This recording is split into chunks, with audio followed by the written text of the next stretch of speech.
माझं नाव शार्दूल प्रफुल्ल नामदोशी. मी वर्धेमध्ये राहतो आणि मी नवोद्योजक आहे. माझा स्वतःचा वर्धेमध्ये राजकुमार फूड एजन्सी म्हणून माझी कंपनी आहे.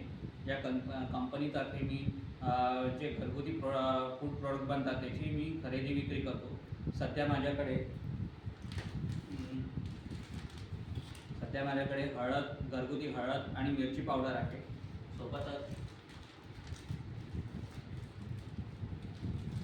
सोबतच माझ्याकडे जिरा पावडर, धनिया पावडर आणि मसाला देखील आहे. त्याच्यानंतर माझ्याकडे आंबाडीचे एक प्रोडक्ट आहे. आंबाडी चटणी आहे, वराठी ठेचा आहे. त्याच्यानंतर आंबाडी चटपटा आहे, गवती चहा आहे. अशा पद्धतीचे माझ्याकडे प्रोडक्ट आहे. सोबतच मी पापडाचीही मार्केटिंग करतो, वेगवेगळ्या पापडाचंही मार्केटिंग करतो. आणि कोणाला जर माझ्याकडून हे प्रोडक्ट पाहिजे असेल किंवा त्याची विक्री करायची, अशा पद्धतीच्या प्रोडक्टची विक्री करायची असेल तर माझा नंबर नोट करून घ्या. 7507748397. पुन्हा एकदा सांगतो, 7507748397 या मोबाईल नंबरवर माझ्याशी संपर्क साधू शकता आणि अधिक माहिती जाणून घेऊ शकता. धन्यवाद.